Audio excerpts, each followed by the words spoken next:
See, he has to double as hair, makeup, wardrobe. Yeah, because in 1970s, you most focus on about Gombe, about your chimpanzee study. Then suddenly you jump out to carry the bigger world. That was in 1986. Yeah. So what happened? What happened was that the big book that I wrote, The Chimpanzees of Gombe, which took about 2 years to write, and it was all the first 20 years research. And then one of my friends in America, who was head of the Chicago Academy of Science, he said, we should celebrate this with a conference. So he wanted a conference about the great apes, and including paleontology. I went to the conference. So I went as a scientist, really thinking I'd probably spend the rest of my life at Gombe, and left as an activist. It just like that. And at that conference, we had a session on conservation, and it was shocking seeing, everywhere where people were studying chimps, the numbers were going down, and the forests were being destroyed. But I didn't quite know what to do. So got some money, visited the chimp sites, realized what was happening, why they were decreasing in number, but learned about the problems faced by the African people. Learned why. People say, was it a tough decision? It wasn't a decision, it's something that happened. So during the transition, what's the biggest obstacle you have to overcome? Well, for me, the most important was alleviating poverty, so that the people found ways of making a living without destroying their environment. And they realized then that saving the environment wasn't just for wildlife, but for their own future.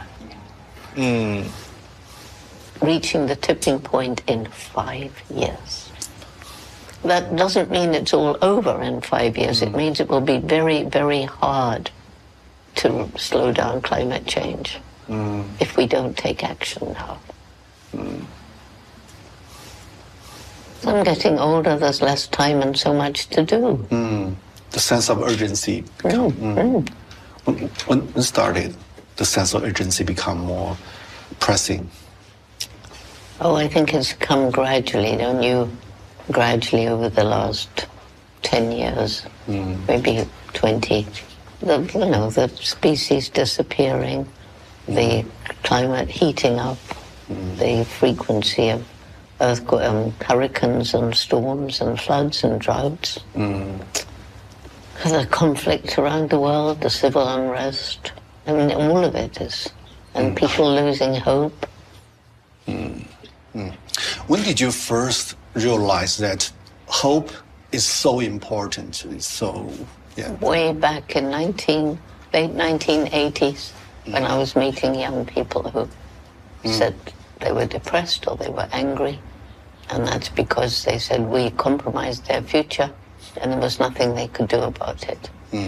So yes, we've compromised their future, but I reckon there was something they could do. And then it all became very clear that if you lose hope, you become apathetic, you give up, you do nothing, and then we're doomed. So for you, for the past 5 decades, the world become better or worse? Worse. On the other hand, awareness has grown up, particularly among young people. They're much more aware of the need to. But unfortunately, in some of the very elite communities, like I won't mention places, but children growing up with very rich parents who just swan around private jets and everything. Those children, they don't know. They don't realize the harm that lifestyle is doing to the planet. So getting to them is important. Equally, it's important to get to the very poor, to, somehow give them some hope. So when deal with the politician or business leader, what do you get from them? How do they think about the world?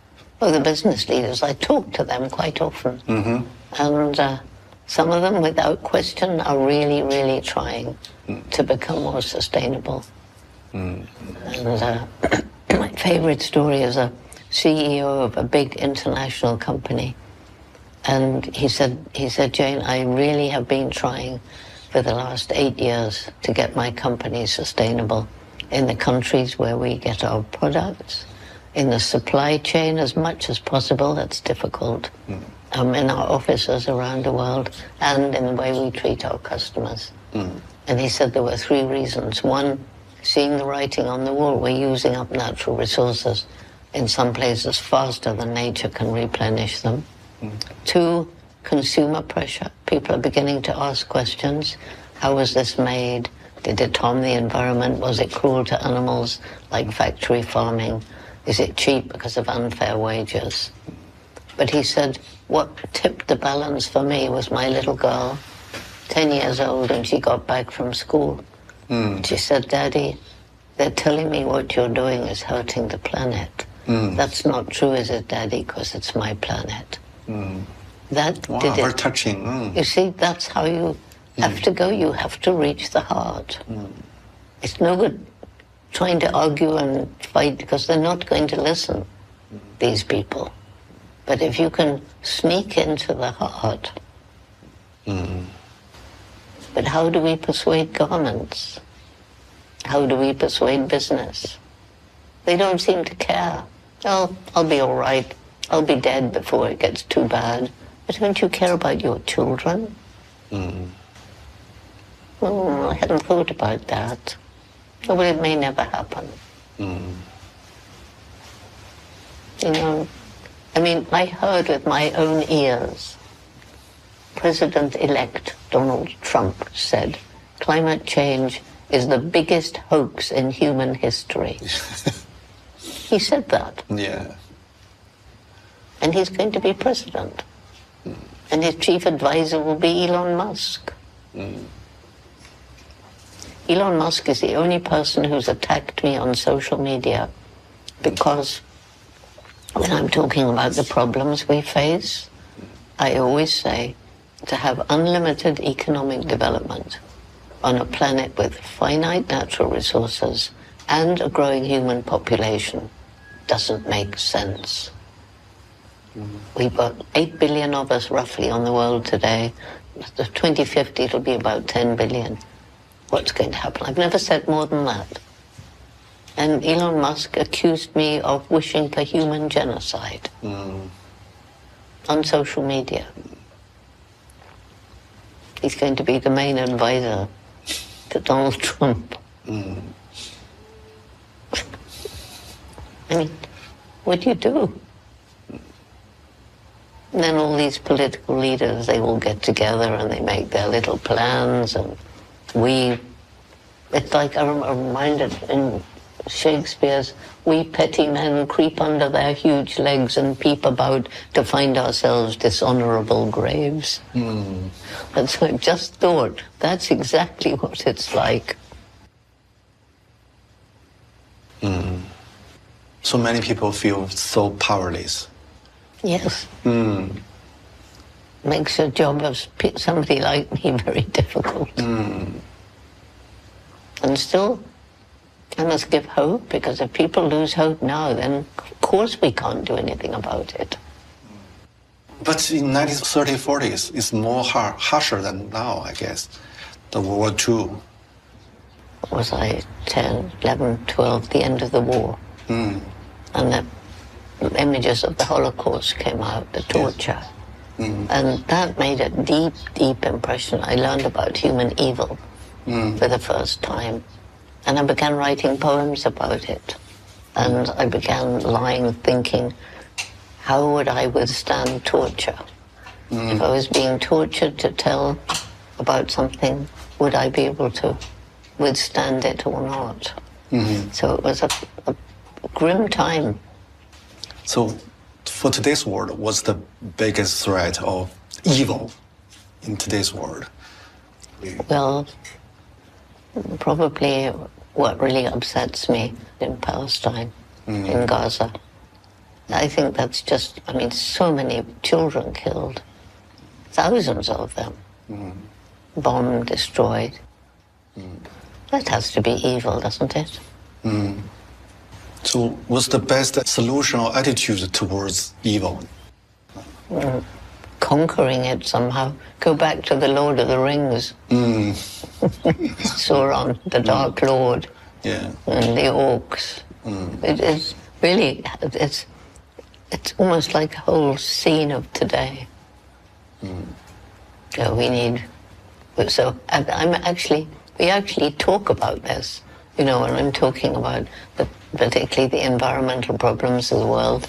And, there are people with the Jane Goodall Institute, with Roots and Shoots. And so I say, we've got to grow the fellowship. Lord of the Rings is Fellowship of the Ring. Well, we haven't got a ring, but we need to grow the fellowship to fight the Dark Lords. So I don't know what's going to happen, but I say to people sometimes when they say, well, I don't have hope, but I'll go on fighting anyway because, as I've always said, supposing there isn't any hope, which I really don't believe. I believe there is hope because I think we're beginning to wake up. But suppose there wasn't. Isn't it better to die fighting for what you believe in than just to give up and let your last days fade away and eat, drink, and be merry, for tomorrow we die?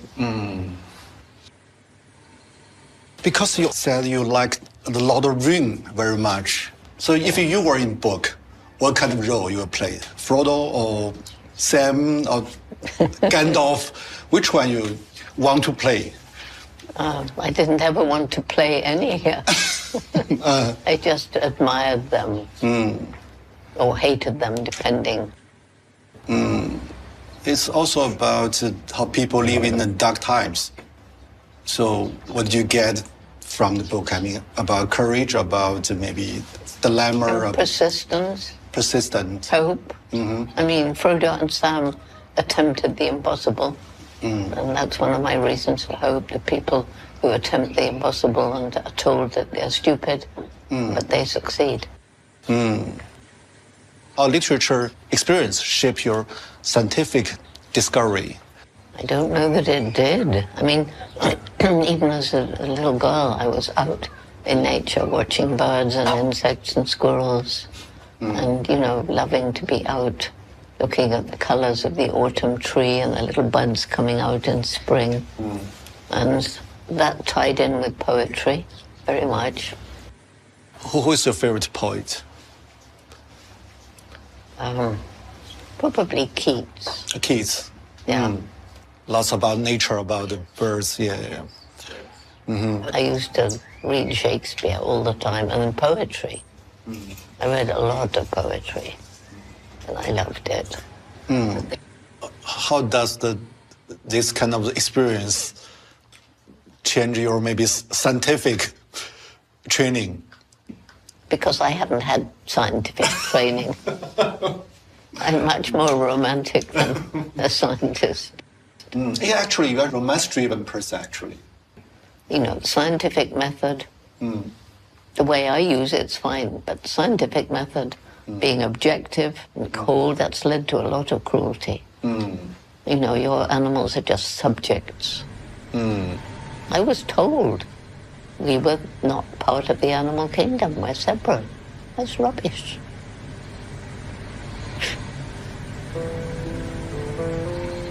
When I was 10 years old, I'd loved animals all my life. And I read a book that made me dream of going to Africa, living with wild animals and writing books about them. And as I say, everybody laughed at me because I was just a girl. But here was the importance of my mother. She said to me, if you really want to do something like this, you're going to have to work really, really hard, take advantage of every opportunity. It wasn't easy. As I say, we didn't have much money. I was very good at school, but we didn't have money for university. I got a boring secretarial job in London, but I couldn't save money up in London.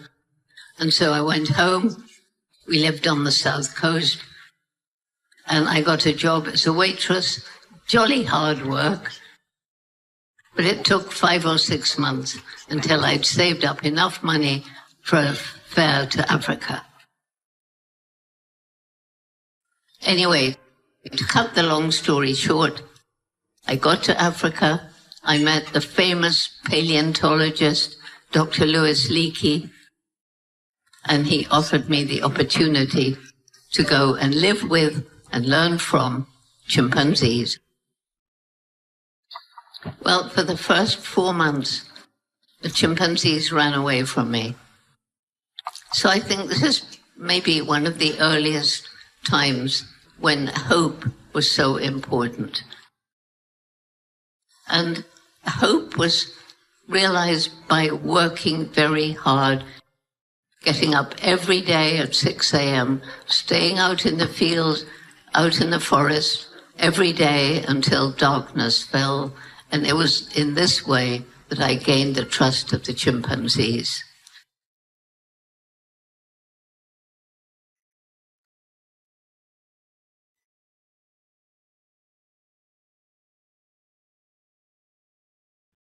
And the most exciting thing that I then found out, how like us they are. They kiss, they embrace, they hold hands, they pat one another in reassurance. Males competing for dominance stand upright and swagger with furious scowls, shake their fist. Does that remind you of some human male politicians?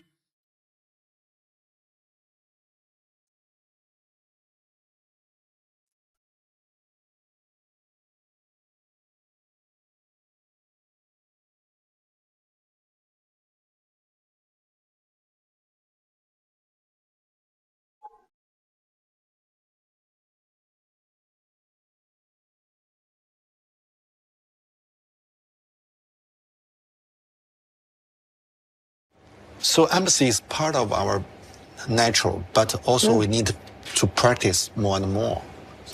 Well, we certainly, I mean, science has tried to crush it. That's led to so much cruelty.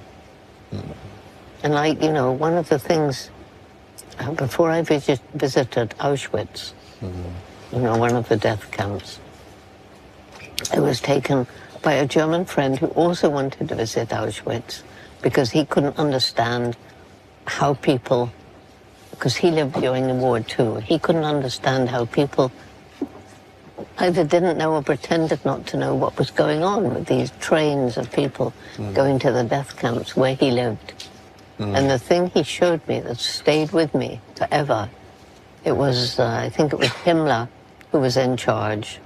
And there's a letter that he wrote to the young men who were going in as Gestapo into the prisons as warders. And he said, "It is to be expected that some of you will show empathy for the prisoners. This must be stamped out immediately." Yeah. And they were trained that way. I mean, these young men, the young Nazis, they had a 2-year training. And at the beginning, they were given a dog, a police dog, and told, take this dog everywhere. You've got to strongly bond with the dog. And so they came in for their final exam with the dog, who had become, their best friend in these 2 years. And they were told, shoot your dog. And if they couldn't shoot the dog, they were out. Wow. So that shows you the kind of people who made it into the Gestapo. So cruel. Yes. Horrible. Horrible. So That's what I call evil. The difference between doing bad things because you're all roused up and angry and you just do it, or cold-bloodedly thinking, oh, we'll train people like this. That's evil. Chimps aren't capable of evil. We are. So for you, what's the connection between human rights and animal rights? Oh, it's much the same. Human rights, animal rights, they may be given rights, but they're violated all the time. But someone will say you are too idealistic. Well, you're very idealistic if you think, as some people do, that if I give animal rights, they'll be safe. That's very idealistic because there's ways around everything. It's not the law. I mean, yes, the law helps, but it's our feeling that matters. So do you agree that someone said maybe some evil is inevitable? No, I don't agree. Why should it be? No.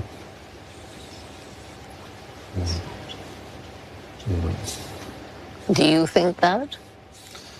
I'm not so sure about it, but... I mean, I think human beings are definitely capable of evil. Yeah. But that's only if we get the situation better where there isn't a need for evil thoughts. I don't know if it's inevitable. I think it's most likely because humans are flawed. Unless we get rid of this desire for money and power, then there will always be fighting. And when there's fighting, there will be evil, yes. So what's the solution if more and more people become much more angry? The hatred is spreading around the world. My solution is to get everybody involved in roots and shoots. No, but I'm serious because those people understand that we need peace. I mean, it's so stupid to be fighting over money and territory, and as long as you have enough, why must we always want more?